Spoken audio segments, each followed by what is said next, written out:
So with the release of Halloween Ends, we're finally coming to a conclusion with the Halloween saga. For now, obviously, because they're always going to reboot it. But I thought it would be a good time to take a look back at all the previous installments from this series, because I know the Halloween series has really just gone into so many different places. But I thought it would be fun to take a look back at the one that started all, the original one, the classic, that in my opinion is slightly outdated. But don't kill me yet.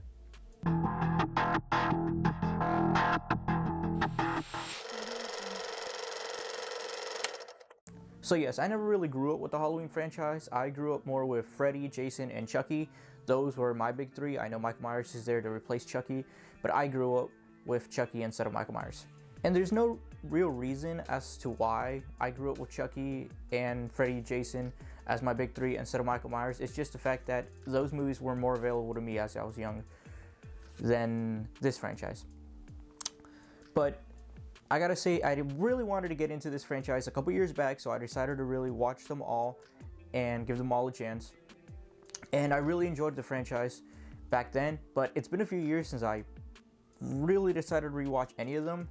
And then I think the hype really started to come back when Halloween 2018 came out. And for some reason, not growing up with all those movies, I had the biggest urge to go see Halloween 2018. I don't know why, but I was so excited to see that movie. So I watched it, I really enjoyed it, and from then I became a real big Halloween fan, Michael Myers fan. I really enjoyed all of it. And then Halloween Kills came out, and I had mixed thoughts on that, but I still enjoyed it for the most part.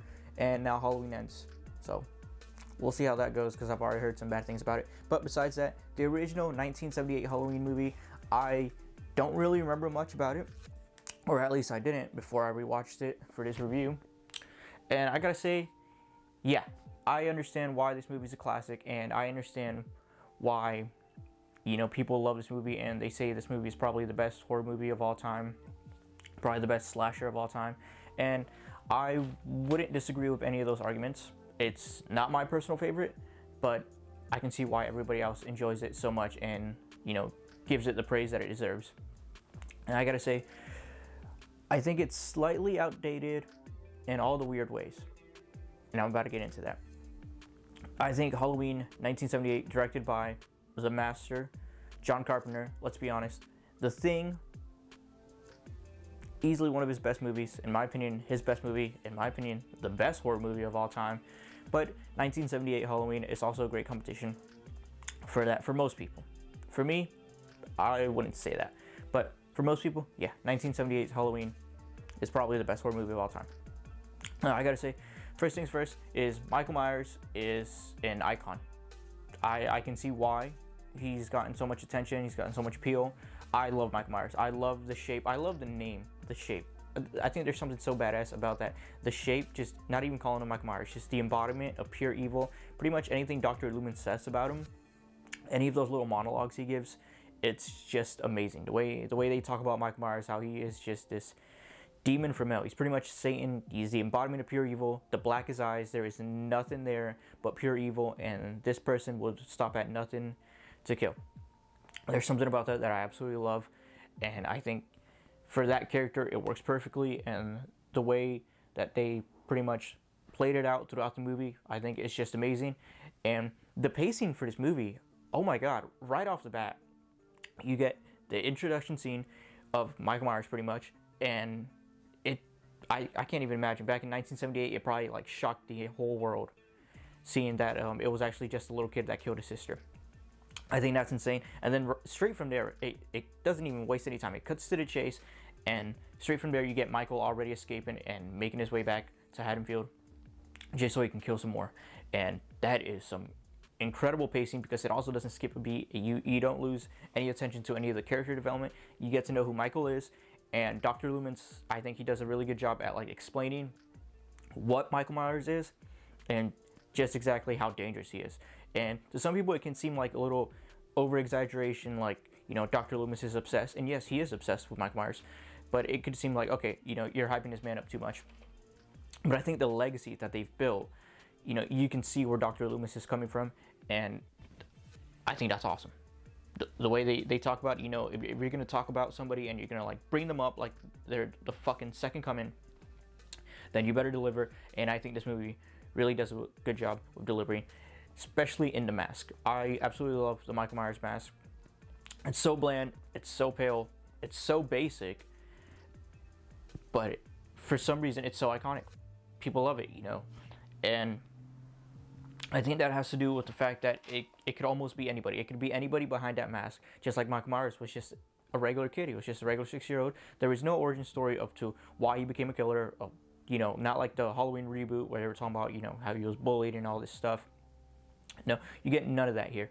Here it's just pure evil in a pale face and a blank face, and that is awesome. Another thing is, I think the score, in my opinion, is the best horror movie score of all time. I don't think anything beats it. I don't think anything tops it. John Carpenter's score for Halloween is, yeah, the most iconic score I've heard in any horror movies. You know, not my favorite movie in general, but the score, I can't deny that the score is phenomenal, and the score is number one. Nothing topping that. Now, of all the praises that this movie gets, this movie also has a few flaws. And I would say the flaws come in the characters, especially the side characters. Most of the side characters are pretty forgettable, but I do like how in this, you know, new series, they're really just giving more character development to all the characters that survived in the original one. You know, bringing them back 40 years later. I think that's really cool. Really, the best character is Jamie Lee Curtis. She's the best character in a way only by reputation. I think even in the original Halloween, Jamie Lee Curtis, I don't think she did too much. She was just kind of the final girl by default. I mean, you followed her throughout the entire movie, you know, Laurie Strode, but I don't think you get too much information for her to make her such a likable character. I think the fact that she's likable is just the fact that Jamie Lee Curtis has been coming back for installments and we've just been following her. That's really it. The fact that, you know, she's a survivor girl, you know, she'll fight, but at the same time she's scared. And the progress that she's made throughout all the movies, I think that's what makes her iconic. And really, you can't just give too much credit to that from the first film, because I think the first film didn't really focus on her too much in all the right ways. You know, obviously, the movie followed her from the beginning to the end, but I don't think they gave her too much character development, in my opinion. I think the best character there is easily Dr. Loomis, and that's why Dr. Loomis became, like, pretty much the main character throughout the entire series, and why he's still so loved. I think the way he describes Michael and the fact that he's just out to get him and he is not stopping to try to kill Michael, I think that's just a great character. You know, the way he describes him, like I was mentioning, with all the monologues, it's so over the top. But for some reason, it's so enjoyable just to hear him listen, and especially when he tries to scare the kids from going into the Myers house. He's so proud of himself with that damn smile. Hey, Lonnie, get your ass away from there.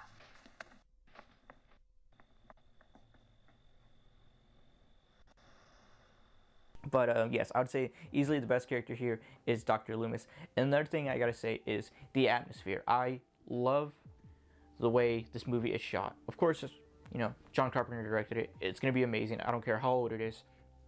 This movie is shot beautifully. And I love how you get to see Michael Myers a lot in the daylight. You know, he's just there walking around in the background. You can see him in corners. And it's almost like John Carpenter wasn't really afraid to hide him too much. You know, especially towards the first, like, 2 acts.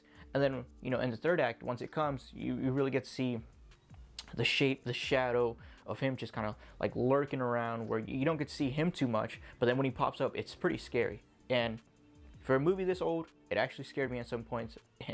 I'll give it that. But where I would say this movie is a bit outdated, in my opinion, I understand those who grew up with it absolutely love this movie, but in my opinion, it's slightly outdated. In the unusual way, it's the third act. I think the first 2 acts, which in my opinion are the slowest acts, I think those are the best acts. I think, you know, just having Michael Myers just walking around slowly, just hiding in bushes, and just sometimes just standing straight in front of Laurie Strode with just a few little sheets, and just driving as well. There's something about that you don't really get much in most slashers nowadays. And of course, the third act, you know, when everything, you know, goes down and Michael Myers starts killing, I think that is where it shows a bit of the outdated fact. I think, you know, we're just so used to seeing horror movies and slasher movies being just nasty, rough, and crazy compared to how it was in 1978. You know, movies are much more bloodier, they're much more aggressive, they're much more graphic. Yeah, it's just much more.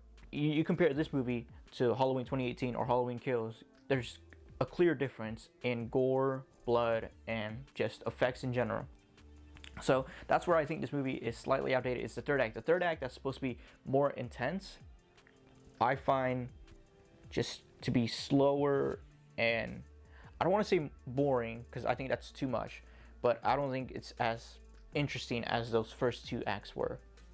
So the final chase scene with Laurie Strode, of course the music's playing, it's all cool, but you know, looking back at it, watching it now that I've seen all those other horror movies previous, you know, I understand the people of 1978, they didn't get a chance to do that because obviously this is probably this was the new thing for them. Watching it now that I've seen all these other movies before, it's not as scary, and that's the only part where I feel like it's slightly outdated, where it doesn't hold up, you know. And you can say that's not fair to give a criticism towards that because this movie came out 40 years ago. I understand that's not fair. But also, there are other movies that came out at around that time that I think did, you know, horror better and built up suspense, especially towards the third act, a little better than this movie did. I think The Thing came out in 1982, not too far out from this movie, and I enjoyed every single second of that movie. And that movie, in my opinion, has no sign of it being outdated compared to now. So that's the only criticism I'll give this movie. This movie is really enjoyable. I can understand why it's a classic. Pretty much everybody loves it. I really enjoy it. I don't love it. It didn't completely change my view on the Halloween franchise. It didn't instantly become my favorite movie of all time. I think it's great. I enjoyed it. I love the atmosphere. I love the shape. I love how they just call them that. The shape. I think there's something so cool about that. The dialogue between Dr. Loomis and pretty much anybody, the way he describes Michael Myers, I think is badass. Michael Myers himself, I love the way how he kills, but he also like decorates the bodies that he kills. There's something interesting about that. The side characters aren't as memorable. Even Jamie Lee Curtis, Laurie Strode, while she's enjoyable to watch and we love her the more we've seen her now, I think if we just base her character from this one movie, I don't think she's as iconic as most people would say she is. But clearly I understand why this movie was a classic. This movie coming out in 1978, and if I was a teenager or a kid, or hell, if I was a babysitter, I'd shit my pants and quit my job right after I seen this movie. I understand why this became a classic, and I enjoy it. I respect it. It's not my favorite horror movie, but that doesn't mean I hate it. I really enjoyed this movie, and if you haven't seen any of the Halloween movies, yeah, I highly recommend watching this one. You know, why not? It's a really short movie. Like I said, it cuts to the chase. It's only like an hour and a half. And from beginning to end, you are following Michael, you are following Dr. Loomis, and you are following Laurie Strode. And there is no time to waste. They're cutting straight to the action. And it's crazy how I'm saying that for a movie that's actually really slow if you actually watch it.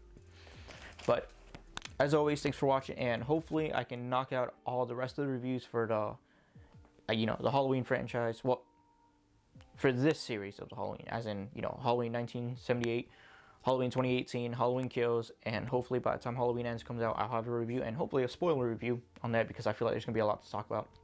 But as always, thanks for watching.